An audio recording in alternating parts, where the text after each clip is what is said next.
Good morning. Hello to everyone, and welcome to this month's edition of Ask Me Anything. I love to say that. The topic this month is the top B2B sales challenges of 2022 and solutions you can use today. Because 40% of companies failed to meet their sales goals in 2021, not because they're bad at sales, but because sales have become much more complicated in a pandemic world. Longer sales cycles, stronger competition, a lack of control over the sales journey, and a lack of really good leads are among the current challenges. Facing B2B sellers, that's primarily who's here, B2B sellers. So the new reality, the COVID-19 pandemic has hit the world economy hard. Companies have had to restructure their sales process, and many have had to reevaluate their purchasing decisions. We all have heard about the supply chain issues. Buying seems to have lost some of its priority, and the competition became even more severe. In fact, according to Pipedrive, and I'm peppering the statistics into this month's presentation, only 6% of people found selling easier during the pandemic. I'm not one of the 6%. So what is the solution for this first one? Accept that easy looks a different way now.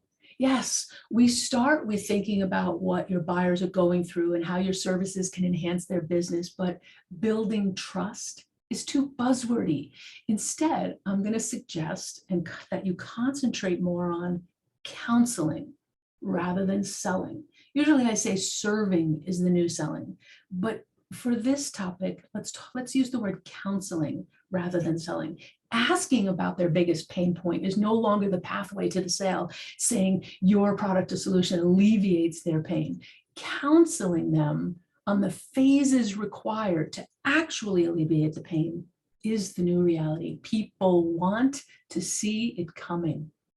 First, they have to be able to speak out loud their desired end goal. I always say I take people from where they want to be to where they want to go, from where they are to where they want to go.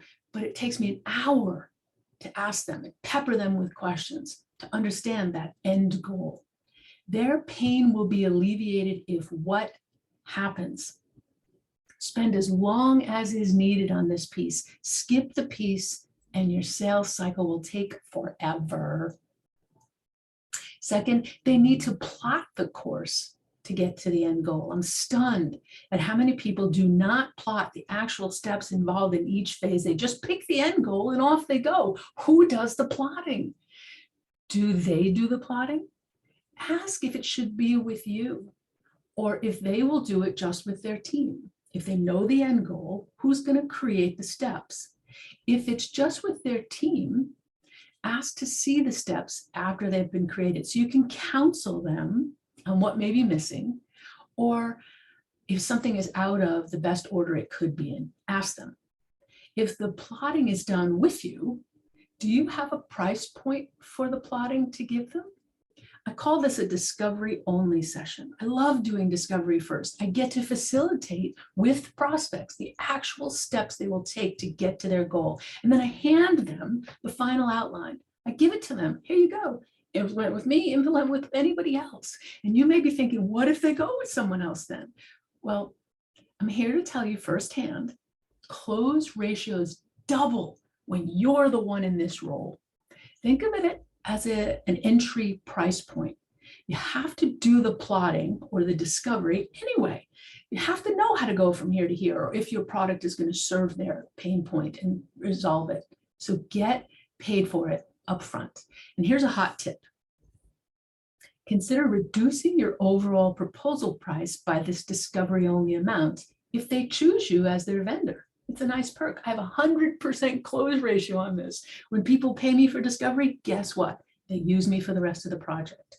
That's true most of the time. I'd say most of my clients have more than a 90% close ratio on that. Some of my engineers and lawyers have a lot of competition, but that's a high close ratio. You get to be clear about how you do the discovery, plotting each step, and you start working with them sooner rather than later. Giving them options gives them power, and it leaves you in the counseling position, serving them. So first it was define the end goal. Second, it was plot the steps required to get there. Third, the steps happen in phases, and they need to choose the phases, not you. Counseling means facilitating the answers, not giving them the answers. Guide, counsel, and let them choose. Their budget may only allow for one phase at a time. Here's a red flag. If your contact is the primary person responsible for each phase, slow down the deadlines for reals. I have this in the red flag lane because so many of my clients hold themselves accountable for entirely too many deadlines. The pain goes away infinitely faster when the synergy of the whole team gets behind the phases. And sometimes I don't get that synergy until after the first phase, when they can really trust me and then keep going. Now, how about standing out in a crowd of competitors, real or perceived competitors?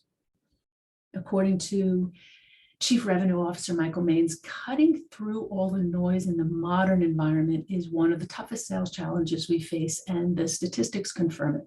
In 2021, 319 billion emails were sent and received every day. Only 21% of those emails got opened. And if you think calling prospects is easier than emailing them, hold the phone, because on average, it now takes 18 calls to connect with a buyer. 18.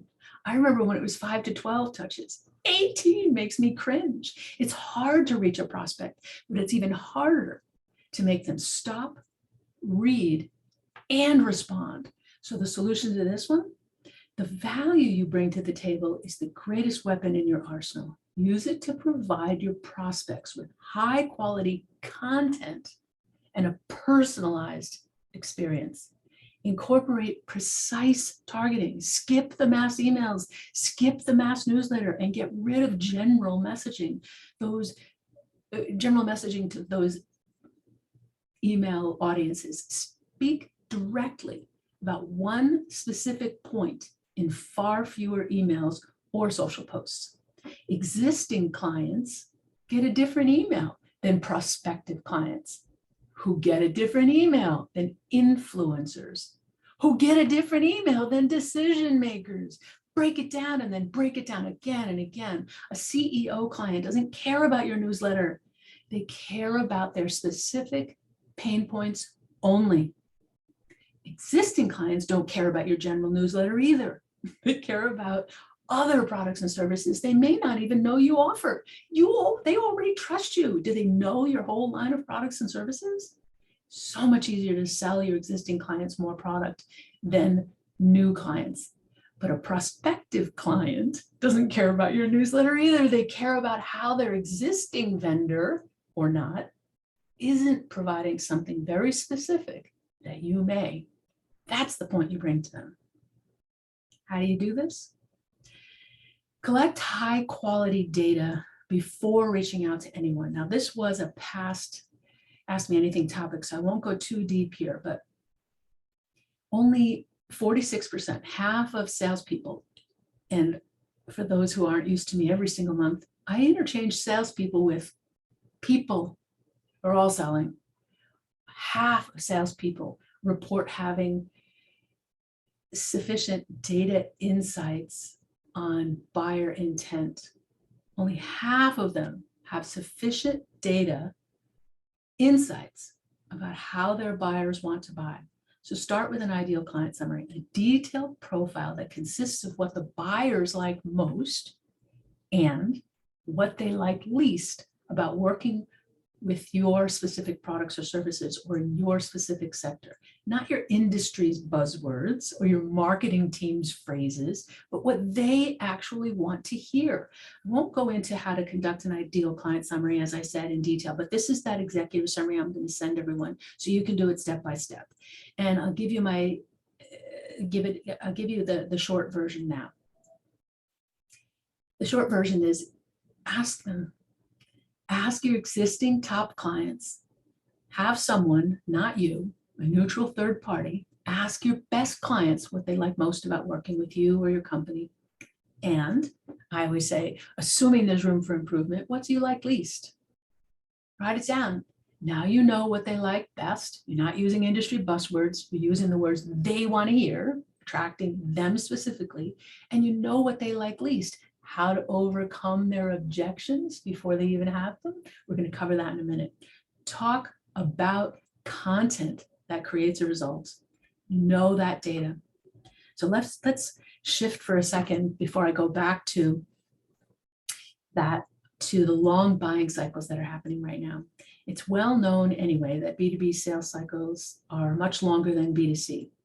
According to Statista, I never know how to say that, 60% of vendors say that sales cycles have become even longer as a consequence of the pandemic. This happens because of the multiple decision makers that are now involved in the buying process. Besides being hard to determine who the real influencers are, not the person who's cutting the check sometimes, who are the decision makers? They can spend months at any one stage of your sales funnel until they're all on the same page. That's longer than usual. Moving them along the stages of your sales cycle is crucial, and sometimes it can be complicated. You want to close the business, but you don't want to push the prospective buyer. So you're always staying in that counseling lane. Tough if they're taking longer. That means you need to have more prospects in your funnel, so you're not dependent on any one. That's where we're going with this one too. The solution? Move your prospects through the sales funnel. To move your prospects through the sales funnel, you have to nurture them hard, not sell them hard. Nurture them hard. Give them value, respond to their actual needs, because we found out what they liked least, what their objections were, and what they liked most. And we asked in the beginning what that end goal was. Respond to their actual needs. Do they need you to slow down? Do they need you to have budget phases? Do they need you to stay inside of a budget? Tough. Can't have that goal. We're going to go halfway. Ask them. Create a feeling of a thoroughly personalized experience for them. That's the nurturing. And that goes back to point number one about nurturing. It also means counseling them rather than selling them. Remember that number I shared about 18 calls? Well, 2 meetings, 2 emails, 2 follow-up calls, 2 random unrequested tips, and 2 references get you more than halfway there in half the time. Be there for them consistently. Follow up is everything. And this is why we spend as long as is needed getting a real answer to the question. The pain will be alleviated if what happens? You must know the answer to this question to handle the objections in the way. And that brings me to this last subtopic, the inability to handle objections.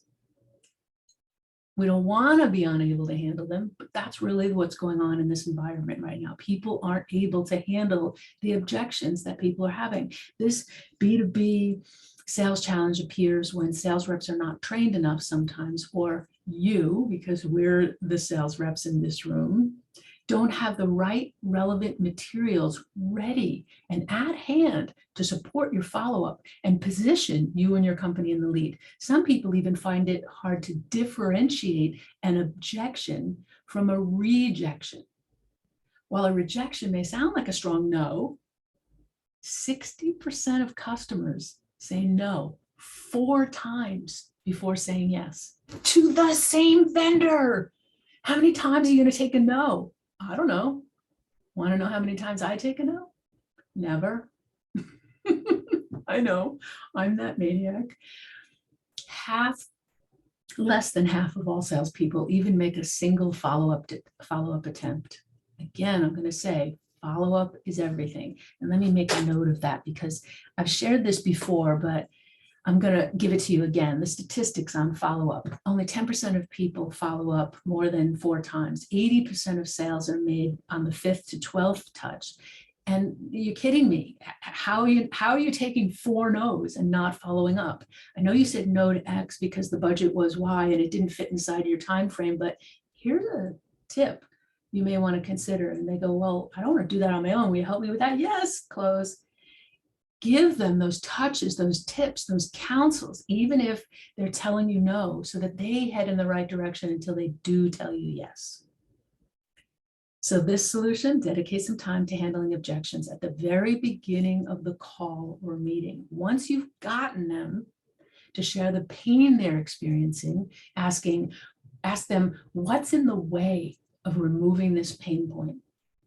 It's beyond powerful. Ask them, we don't have the time. We don't have someone to take this project on. We don't have the budget, or we've been here before. People say they can solve our issue, but we just waste more money on solutions that only take us part of the way there, and then we run out of budget. I literally got this one yesterday. If you know what the objections are, you know how to plot the steps to their desired end goal, and do it in phases that stay inside their budget. Accumulating wins along the way keeps you in the partner seat with them. Here's another bonus tip about that piece. I love this one. Keep track of the answers you get to these questions.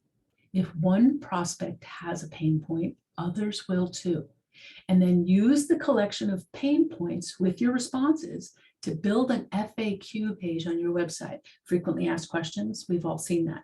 Maybe they won't go to your website. So what I do is I keep my FAQs in a draft email folder so I can open it up anytime I'm responding to someone and just cut and paste that particular answer, already nuanced, spell checked and ready to go, and pop it into an email or make a social media post about it. I'm ready. There's another touch. Don't make clients sit in pain longer than they have to.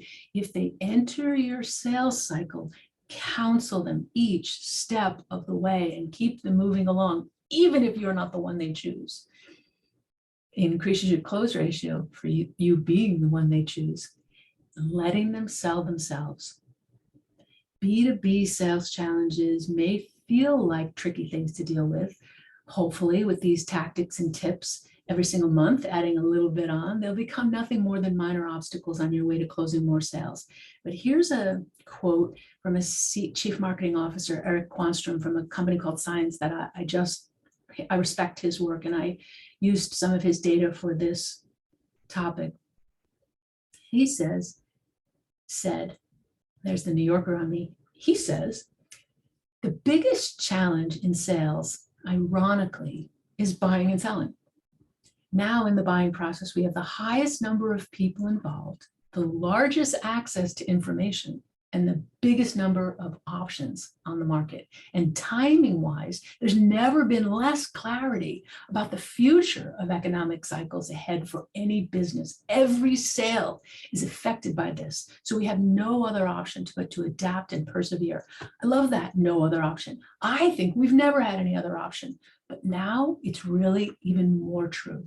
Sales have changed yet again, but the fact is, serving is the new selling. If you are their expert, if you have the product or service they desire, they will sell themselves. Stop pushing. Just serve, counsel. Stepping into being of service is a distinction that's always been there for me, but now it's front and center. We all have had it with the pandemic. There is enough uncertainty in the world. When we're buying something or selling something, be kind, be of service, counsel, help them make a good decision, them specifically. Stop selling to a broad audience, narrow it down further and further and further. Speak to one person. If you try to speak to 100 to get 1 or 10, it's less likely to occur than speaking to the one. Narrow it down, adapt, persevere, reap the rewards. And as I always say, let's make it an extraordinary year.